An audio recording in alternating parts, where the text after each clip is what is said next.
Hello there, super sober heroes, and welcome to a brand new episode of Gay A, the Queer Sober Hero Show. I'm your host, Sober Steve, the podcast guy here with 1,294 days of sobriety, and I am so grateful for another chance to dive back into the vault filled with amazing experience, strength, wisdom, and hope that we've gotten to listen to over the past 200 plus episodes. And since not all of you have been around since the beginning, this is a great chance to hear some great shares that have stuck with me years after I've heard them, including this episode with Scott from almost 1,000 days ago, which I still think about regularly. It speaks for itself, so I'll let you enjoy it.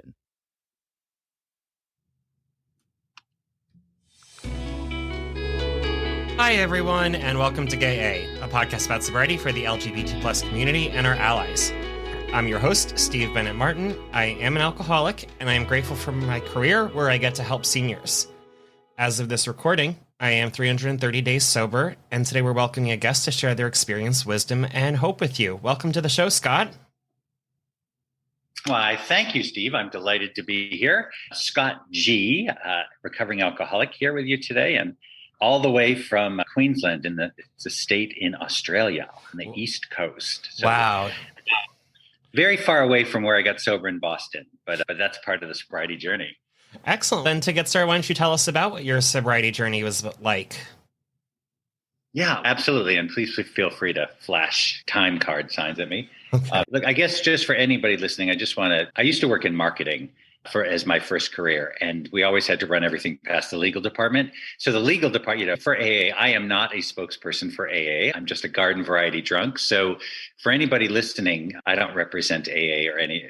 AA has no opinions on everything. I have lots of them, so it's okay to disagree with me, and it's okay to not like me. And please don't hold it against any of the 12-step fellowships. I'm just this idiot sharing, to the best of my knowledge and ability, my experience, strength, and hopes. So look, I grew up in Western Massachusetts on the East Coast on the States, really, and a super gay kid. So for anybody who's listening who lives a queer lifestyle in any of its permutations, I was the super queerest kid in the 1970s in a very affluent town, where a lot of the leading families trace their lineage back to the Mayflowers, that kind of uptight Protestant shit going down. And I was Catholic and I was Italian, so that was bad. My surname ended with a vowel. Everyone was had 3 hyphenated names, Smith, Decanter, Jones, that kind of stuff. And I wore bright green flare trousers when all the other boys wore blue jeans. I wore pink shirts. I was really out there. And part of my recovery journey has been going back and spending time with that kid and saying, you were so fierce. You were fierce when that word didn't exist. But I got my ass whooped, for all through school. I was bullied and terrorized, and I had to seek outside help for that, because what it did was it made me feel unsafe, and not felt unsafe. I was unsafe. People would walk down the hallway and be like, I'm going to beat you up after school. Yeah. And I had this, anyone, and you may be too young, in The Wizard of Oz, Miss Gulch, becomes the Wicked Witch of the West, has an old bicycle, an upright bicycle that she rides. And I had one of those in powder blue, and it had chrome fenders, and I used to put colorful things in the spokes. I was so gay. I was satellites could see me from space. I was so gay. But I had a chrome headlight that I was particularly obsessed with. And so somebody would say they're going to beat me up, and I'd have to gather my books by 2:14, and 2:15 when the alarm went off, I'd run to my Miss Gulch bike, and pedal my ass off school grounds. And that fucks with you. That's trauma. I didn't know the word trauma existed until I got sober, but that was traumatic. And I come from a long line of alcoholics. Half of my family is Italian, and to the best of my knowledge, there's no alcoholism there. There's French Canadian in my family. There's no alcoholism there. I have some Native American ancestry. That's a problem, because Native Americans, there's a belief that they can't metabolize alcohol. And I have one great grandparent who's Irish, Fitzgerald. And all of the alcoholics come falling out of the closet over the centuries through the Fitzgerald line. So I believe very passionately that alcoholism is a disease, and it's inherited genetically. My mom and her sisters are affected badly by the diseases of alcoholism and addiction. My grandmother, my mother's mother, died at 59 from this disease. So it's deadly, and it's killed a lot of members in my family, basically. So I was just the next in line. So I think there's always one of your questions was, what effect did my sexuality have on it? So absolutely, it was part of feeling different. But alcoholics, we know, feel different anyway. So I felt different times 20. And the trauma absolutely contributed to my need to escape in whatever way that was. So when alcohol came along, I was the last of my friends to drink because I saw how stupid they were. But and this is a sign of alcoholism. Alcoholics remember their first drink, right? So ordinary drinkers do not. So I remember it was a Miller High Life beer, and I hated the taste, but my friends were all drinking, and I drank it with one of my friends gave me a straw. So I drank a Miller High Life beer out of a straw, and he said, "Drink it quickly." And I drank it quickly and hated the taste, but really liked the effect. Really liked it. And for a queer kid who felt on the outside of society, alcohol never made me feel like I fit in, but it made me feel like I didn't care that I didn't fit in, if that made sense. It was just a relief. It was just a period of relief. And I'll tell you that I would still be drinking, Steve, if it still worked, if I got that relief. But alcohol stopped working relatively quickly. I had my first drink at maybe 15 and a half, and I was in AA at 29, like Dunsky, like cooked, fried. So I believe that I'm addicted to alcohol. It triggers a compulsion in me and an obsession. When I wasn't drinking, I had a very complex, I'm a Virgo. My star sign is a Virgo, and Virgos are very organized. We're very organized, and we're right about everything. It's just annoying. Virgos are annoying to know, and let alone be in a relationship with. But I used to organize like who I was going to drink with when. And this was in my mid-20s. This is how bad I was as an alcoholic. He saw me drunk last week. He can't see me. So I was organizing where I was going and who I was going with and who had seen me and which liquor store I had been in too often. And that's a lot of work. It's a lot of work. And as a blackout drinker, by my mid-20s, I would take drinks and then wake up. I'd take a drink in Boston and wake up in New Hampshire. No idea how I got over state lines. And once I was quasi-kidnapped in a blackout and woke up in a totally different town from where I'd been drinking and no idea where I was. And I thought that drama was living. I thought that was, wow, look at me being out there. I'm a suburban boy. Look at me in New Hampshire, waking up in a woodpile. One of my friends, when I got sober, told me that he saved my life because on a ski trip in New Hampshire, I went outside and passed out face down in a snow pile. And if they hadn't found me, I could have died of hypothermia. So that's how I drank. I drank like a pig. And people say, what's your drug of choice? My drug of choice, more. And back when I was drinking in the 80s and 90s, I had a real thing about drugs. Drugs are for dirty people. I was from the nice suburbs. Until I got drunk, and then you offered me something for free. And then it was like, sure. And then I'd judge you. I wouldn't pay for it. I'd smoke your pot. I'd do your coke. I'd never pay you for it. And then I'd scorn you the next day for your drug addiction problem. Just a smug bastard I was.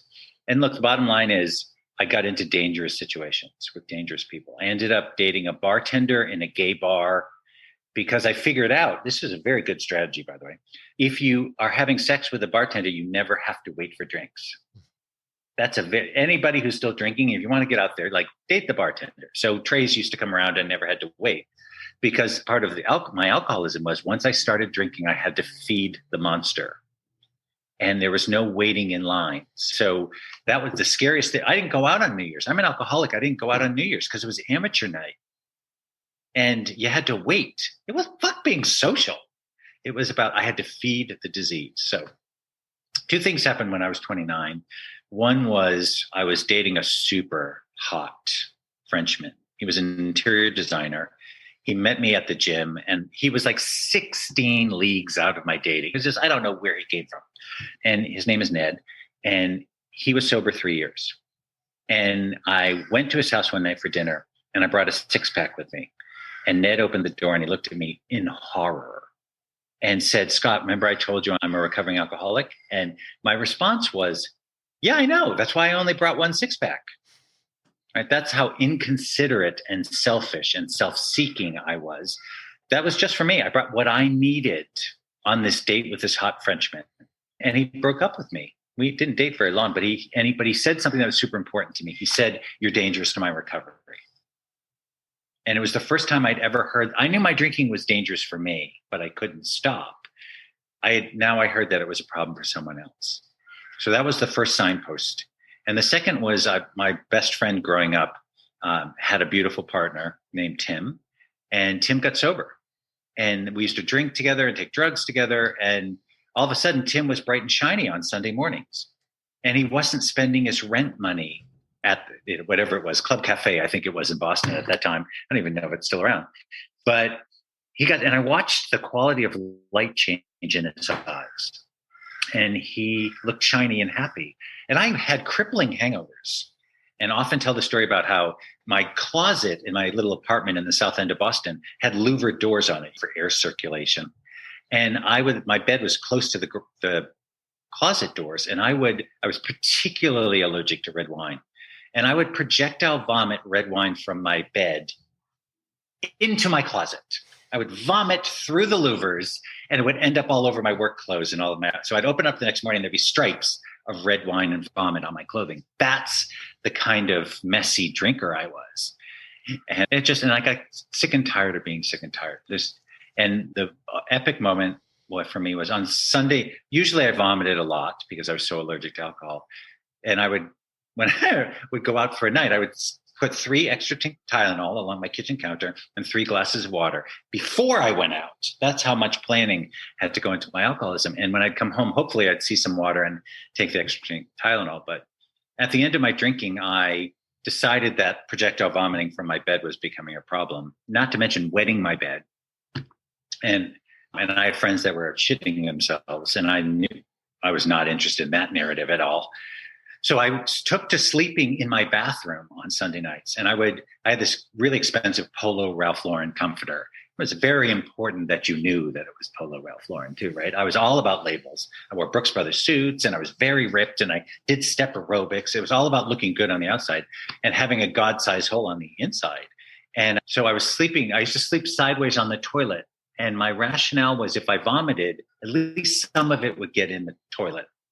And the rest of it, the linoleum came up around the sides in the bathroom, so that it created like a natural catchment for the rest of the vomit. And I thought that was completely normal, sleeping on your toilet wrapped in your Polo Ralph Lauren comforter. I thought that was perfectly fine strategy. On this particular Sunday morning, I think it was something like December 1st, 1992, I had an out-of-body experience. I saw myself. I woke up on the toilet, and I was floating above myself. And I saw, and the only word is depravity. I saw the depravity of my life. I saw that it wasn't normal. And I believe, and I was a very angry agnostic for my first 10 years in recovery. And I fought the words God and higher power. But I had a moment. This was a total moment of clarity. That was not from me. So whatever we ascribe that to, I now talk about having a goddess of my misunderstanding, but I saw that and I cried out. And I find this in most people's recovery. There's a moment of truth. And whether they literally cry out, I'm quite dramatic, right? So I always go for a Jean-Paul Sartre moment. But I cried out and said, "Dear God, if you're out there, help me or kill me." And I came to some hours later in a meeting of AA. And my first year, like this year, first year, like everything was happening, and I was going, "Oh, that's mysterious." It's like, how's that? So I came to a meeting of AA in Boston, and it was in the High Holy Catholic Cathedral of Boston in the South End. And I was not very happy with the Archbishop and the Cardinal at that time. They were saying some awful things. And I knew this was so much of my recovery is about ego deflation at depth. And I think my ego needs deflating. So my first meeting was in the High Holy Catholic Cathedral, and I was an angry agnostic, recovering Catholic, you could say. It was in the basement of this church, and it was next to the crypt where the dead priests were buried. That was my first meeting of AA. And I thought, "Oh, honey, you've really arrived. Oh, you've home run type, great work." But I saw men, it was a gay meeting, gay men who were clean and sober, clean physically and happy. And what I got in my first meeting was hope. And they said to me, "Keep coming back." And they surrounded me and they gave me their phone numbers, which I thought meant they wanted to have sex with me. So I was like, and I scorned and judged them. "You're too fat. You wear inappropriate clothing. You're wearing polyester." I was like, reasons that I wasn't going to be part of this group. But I kept coming. I only went to a meeting a week for my first 4 months because that's all I knew. I was so insane. I can't describe to you how insane I was at the end of my drinking. So I went to one meeting a week, didn't get a sponsor, didn't touch the literature, didn't have a service commitment. And after 4 months, I went to South Beach on holiday and I drank because that's what alcoholics do. And when I drank in South Beach, I was astonished because I'd been to AA, but I know the words. I know there are steps. I know I could parrot to you what it meant, but I got drunk. And one of those phone numbers that was in my wallet, and this is how long ago it was, in 1993, I had to go to a payphone at News Cafe in South Beach, Miami. And I had to go to the bartender and get coins. I had to get quarters and put them in a payphone. Now, my nieces who are in their early 20s don't know the sound that quarters make when they go in a payphone. And they're astonished by the, rotary dial kind of concept. But I rang this guy in Boston, which would have cost a buttload of money back then. And I got this guy, his name is Hebert. And I called him and I said, Hebert, I'm drunk and I don't know how this happened. And he said, I hope everyone has comedic sponsorship. He said to me, honey, did you put alcohol in your mouth? And I was like, oh, yes, I did. How did you know that? Oh my God, you're so wise. And he said something that I needed to hear in my first step. Honey, if you don't put alcohol in your mouth, you can't get drunk. And I thought, this is the wisest man I have ever met in my life, ever. And look, he became my sponsor. I went back to Boston and we began to work the steps. And I'm so grateful to that man because he didn't, I was so fucked. My step one is I'm fucked. My step two is I'm insane. And so if I'm fucked and insane, I better look for wisdom outside of myself, right? That's step three. I better look for GOD, group of drunks, or great outdoors, or good orderly direction. And I've tried not to forget that. And my sobriety date is the 12th of May, 1993. And so that's 28 and a half years. And how could a hopeless drunk like me stay sober? Remembering that I'm fucked and I'm insane. That's my resting state. And I know people listening to this might be really insulted by that, but I say that with great compassion for myself and others. It's just like, if you're fucked and you're insane, don't try to solve your alcohol problem by yourself. Right? That's not going to go so good.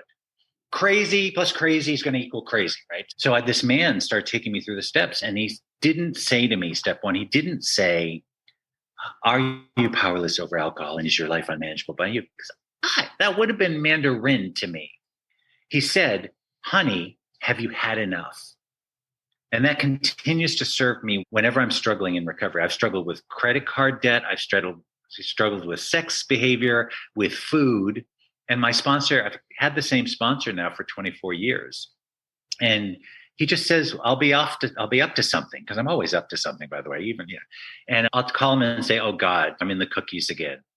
Whatever it is. We have Tim Tams in Australia that are wonderful, but in whatever it is in America, Fig Newtons, Mallow Puffs, whatever but I'll find my face in an entire box of those, and I'll call my sponsor and be like, I'm in the cookies again.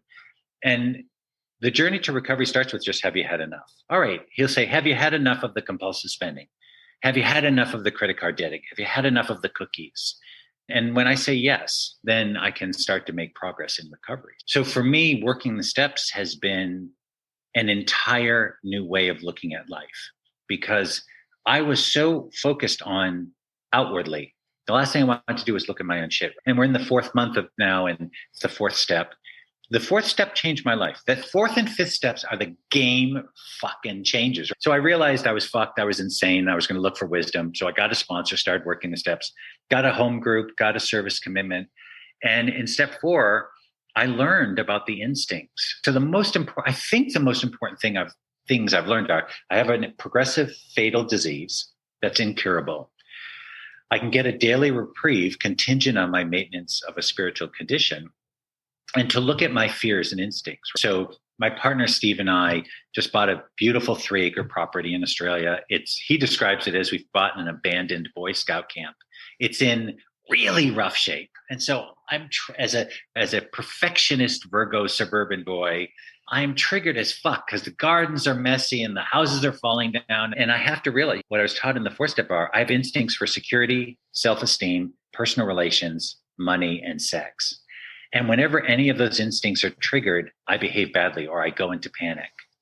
And I also have fears that I'm going to lose what I have, that I'm not going to get what I want, or both.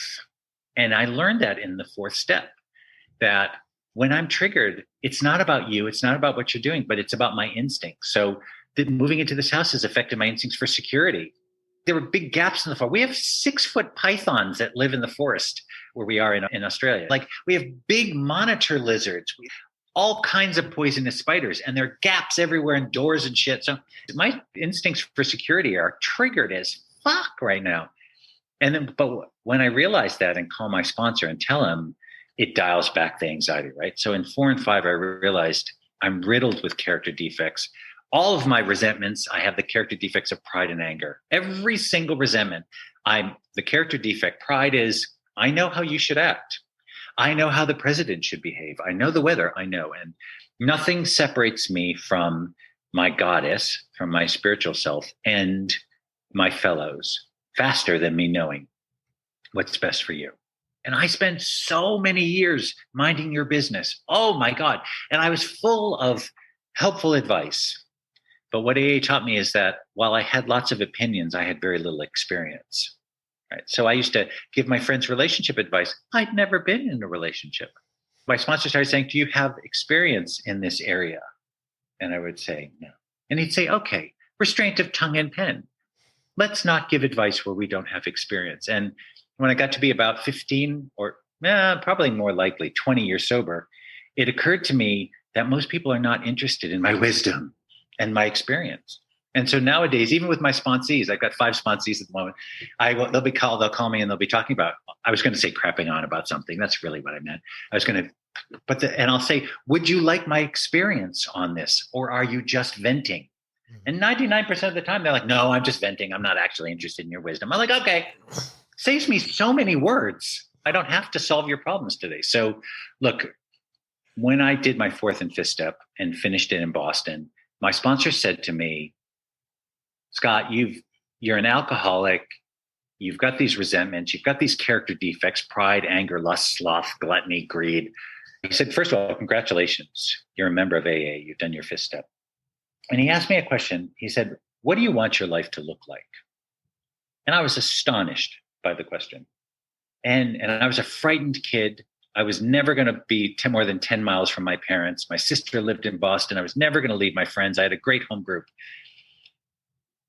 And I thought about it for a minute. And I said to him, I want a great adventure. And my sponsor, who was probably 12 years sober at that point, almost fell off the chair because he knew what a frightened kid I was. And he said, be careful. The universe is listening. What do you choose for your life? And I was as astonished as he was. And I said, yeah, I want a big adventure. And be careful. Be careful when your higher power is there and they're listening. So my life took off. This frightened kid from Boston, when I was 4 years sober, I moved to San Francisco. One of my sponsees moved out there. All they had to do was say to me, we don't shovel snow. That's all he said. I'm in San Francisco, great recovery. We don't shovel snow. Wham! 4 years sober, I was in San Francisco. And I met a guy from New Zealand when I was living in San Francisco. And we were together for 9 years. And we he wanted to move home to New Zealand initially. And I was like, nah. I didn't even know where New Zealand was on the map, by the way. I had to look it up. I thought it was somewhere near Denmark. And we moved to Australia in 2000. And I've lived for 5 years, ended up living in New Zealand for 5 years. I've been in Australia on and off since 2000. So I've been out of the United States for the most part for 22 years. So how did a recovering alcoholic, a fall down, queer, drunk kid from Longmeadow, Massachusetts, end up in the hinterlands in a rainforest in Australia? I asked for it. I asked for a big adventure and I kept doing the work. I continue to do the work in recovery. I have a service commitment. I have a home group. I continue to do the work and my life continues to grow and change in unbelievable ways. And the work for me today is in my 11th step, continuing to try to continue to improve my conscious connection with whatever the spirits of the universe are, which for me is love, right? Get out of fear and get into love. And to examine through daily meditation and prayer, where am I? Take my own temperature. I've taken your temperature for decades. I know you're flawed. I don't have as much experience in focusing on all my flaws. So keeping the focus on me and trying to be the most loving and kind person that I can be today is shaping up to be a very rewarding and busy life. So yeah, so thank you for having the opportunity to share that story with you. Yeah, it was a great story to listen to. And with that, out of all the positive changes in your life since finding sobriety, what's one or two that have surprised you the most? As a gay kid, I had so much shame. I was a sinner. I was going to hell. And my church confirmed that for me, by the way. Losing shame, the having shame wash out like the tide by doing esteemable acts, by becoming a person that I was proud of. Instead of, I was experiencing so much shame, and then I'd go out drinking and shame myself. It was this repetitive cycle. So not having shame dominate my life has been the relief from that has been completely game changing. I'm no longer ashamed of who and what I am. I can say I'm a recovering alcoholic without being embarrassed by that today. It's just like, oh yeah, I've got hazel eyes and I'm a recovering alcoholic. And somehow along that shame going away, I can tell you now that I'm a gay man of dignity and worth. And I don't bow before anyone else in the way. Everything was like, hi, I'm Scott, I'm gay. Is that okay with you? And today it's just like, here I am. And it's okay for you not to like me. So just finding humility, as my sponsor talks to me about a lot, is the definition of it is it's an honest understanding of who and what we are, followed by an earnest desire to be all that we can be. And I think that's a beautiful roadmap. I know who I am today. I'm an alcoholic. I'm a gay man. I'm a member of society. And I'm pretty happy about that. So definitely the shame going away was a big thing. And the other thing was I got sober in gay meetings. And so for my first maybe 3 years, I was only going to gay meetings. So I thought only gay, GLB, LBGTIQ plus, I only thought we had feelings and fears.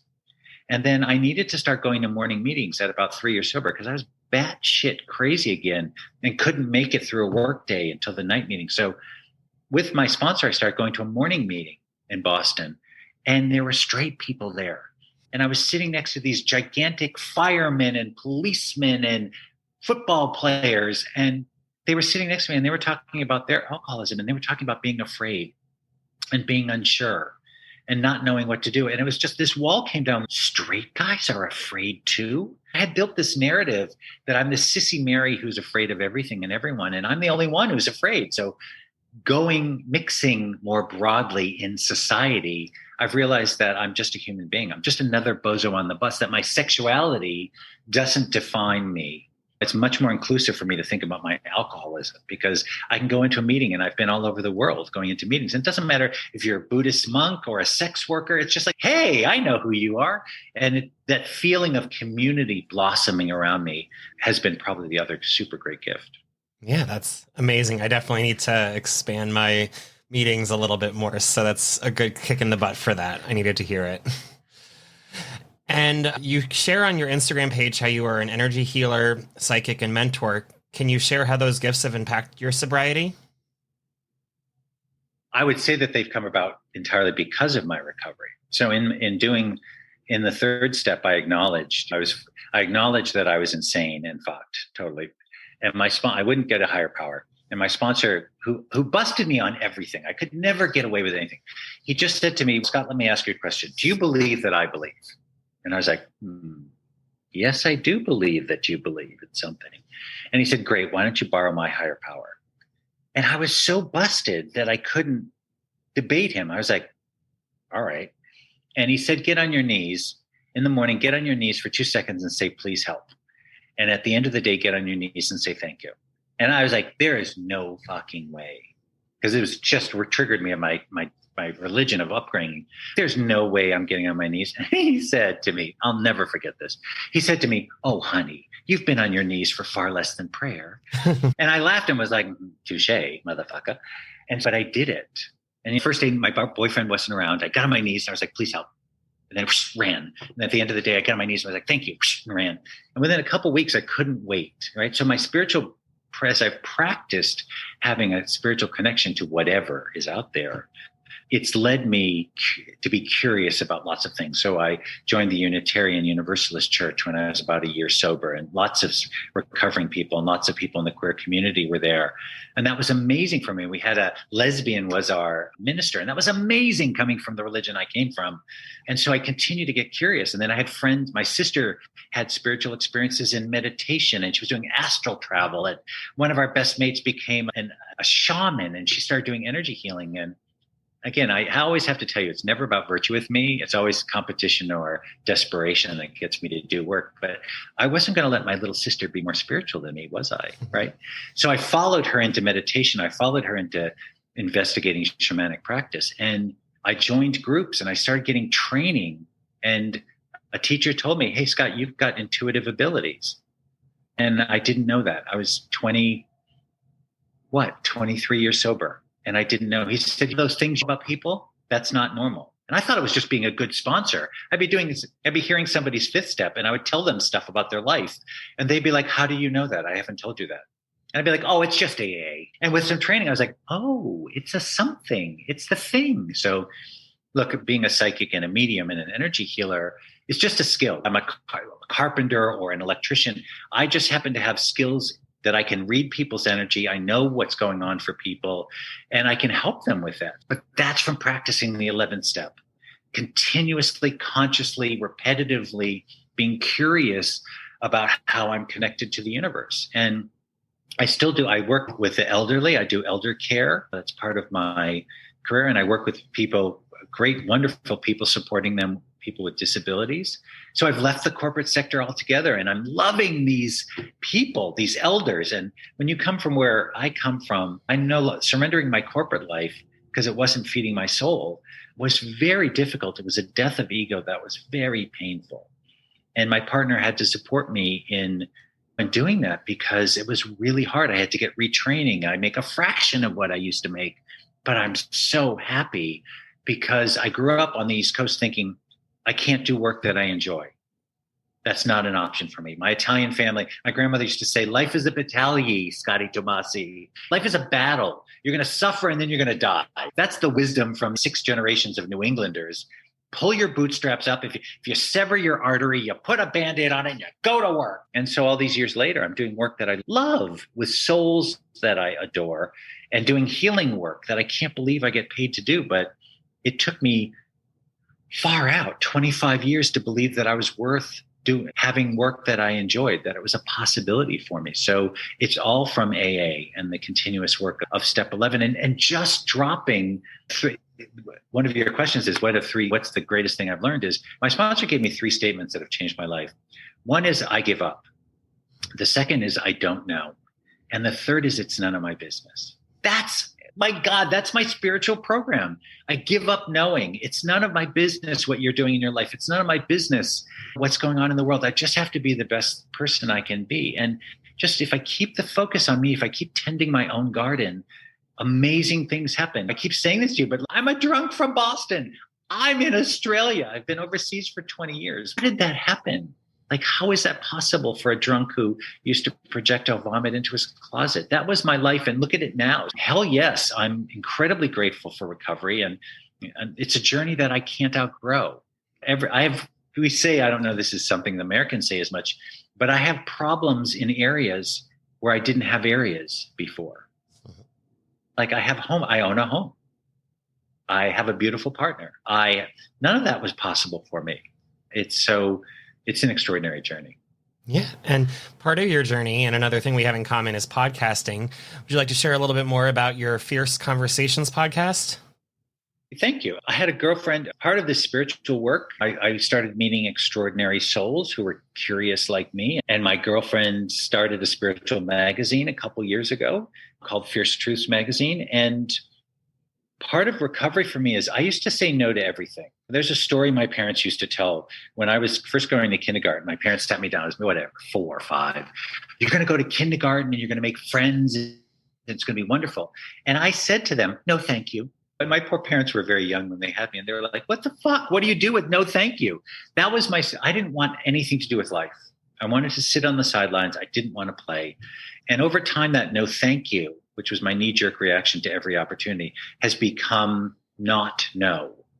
Right? That's 28 years of recovery. Is someone will post something to me, they'll be like, I'm not going to reject you right now. I'm going to go talk to my sponsor. So when I started working, supporting my friend in the magazine, it was, fuck it. Why not? And that's tremendous freedom. So I was her editor for 2 years, 18 months, maybe 18 months, editing spiritual articles. And we started doing podcasts and had great fun with it.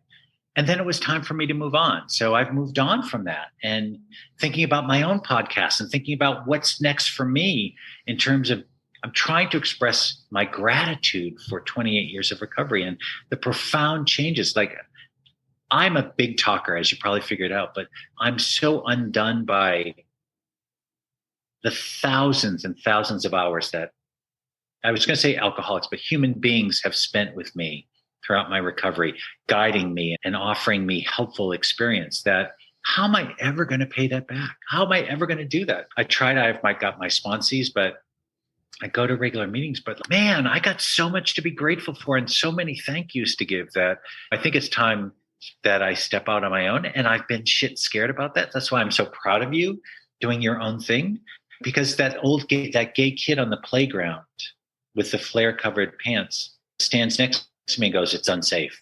It's unsafe to step out. Don't step out from your comfort zones. For me, I've had to come out a number of times. I came out as gay at 26, came out as a recovering alcoholic at 30, came out as a psychic and medium at age 55.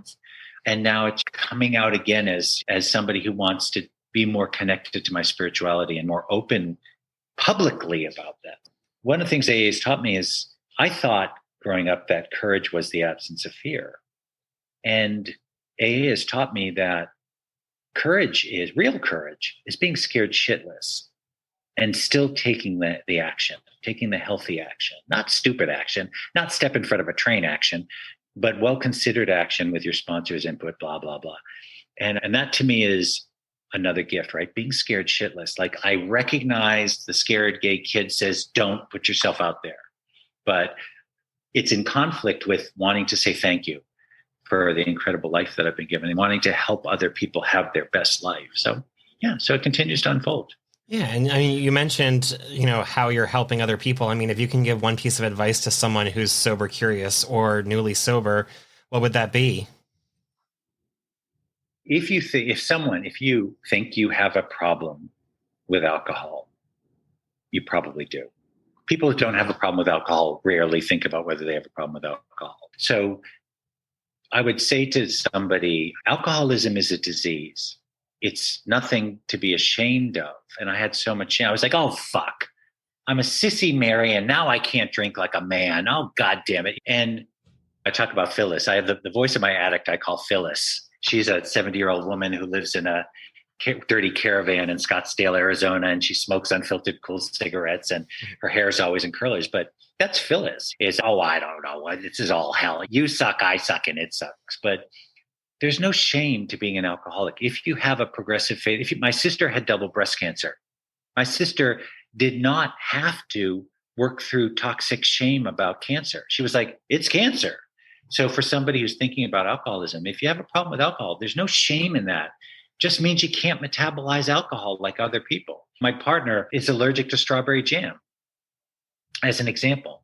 He doesn't spend years going, maybe it's not strawberry jam, maybe it should be blueberry jam. I'll try blueberry jam. He had an allergic reaction to strawberry jam. He doesn't eat strawberries anymore. You know what I mean? If you have an allergy, it's just think about that. Come give us a red hot go. And I used to think this was a cult. And I said to my first sponsor, this is a cult. And he was like, interesting. It's a cult that you can come and go and you never have to come back here. And that's fine. And I said, you want to get all my money? And he said, no, it's just a suggestion. You can contribute or not, but we're glad you're here. And I said to him, I think you're trying to brainwash me. And he said, oh, honey, your brain could use a wash. So just come here and check it out with an open mind. Look for the similarities. I'm always looking for the differences. He's tall, she's this. And it's just like, come listen. Is there something here that resonates in your soul, in our messages about our disease and having found a way out? If something resonates with your heart, give yourself the gift of checking it out. Yeah. And speaking of things resonating with your heart, in recovery, us addicts typically love our steps, traditions, and sayings. Do you have a favorite mantra or quote to live by? Look, I've spent time in Al-Anon and Debtors Anonymous too. So there's so much wisdom in all the affiliated 12-step programs. But I think the thing my sponsors told me, I give up, I don't know, and it's none of my business. That's the thing that saves my ass. And probably close behind that is when it says in the big book, practicing restraint of tongue and pen carries a top priority for us. Mm-hmm. Like keeping my mouth shut or not, don't send that text. Don't tell that person when you're triggered and your instincts for security, self-esteem, personal relations, pocketbook, and sex. When you're triggered, don't do anything. Pause and breathe. That moment of grace, we call it in recovery, between my reaction, my triggered reaction, and my response. That golden moment of don't count to 10 has saved my life more times than I can tell you. So that's probably that. I use that on a daily basis. Yeah, excellent. Thank you so much. And thank you so much for being on. Tell our listeners a little bit more about how they can find you if they want more Scott. Contact me. I'm in meetings, hopefully, and we're all remaining anonymous with each other. But you can find me. I've got a website, scott.grasso, where you can talk about my services. I do stuff online as well as in person. And I'm on Insta, Scott T. Grasso. And so, and Facebook. So happy to connect with people and happy to support them in their recovery journey. So what a joy. Thank you. What a joy seeing you. What a joy that you're excited. I'm excited that you're excited about your recovery. And I look forward to the dialogue continuing. Yeah, excellent. Thank you so much again. And thank you, listeners, for listening to another episode of Gay A. Please rate and review if you found this information helpful. If you're interested in sharing your story like Scott here, getting involved with the show, or just saying hi, always love to hear from you. You can email me at gayapodcast@gmail.com or find me on Instagram at gayapodcast. And be sure to follow us wherever you're listening so you can get new episodes when they come out every Monday and Thursday. And until next time, stay sober, friends.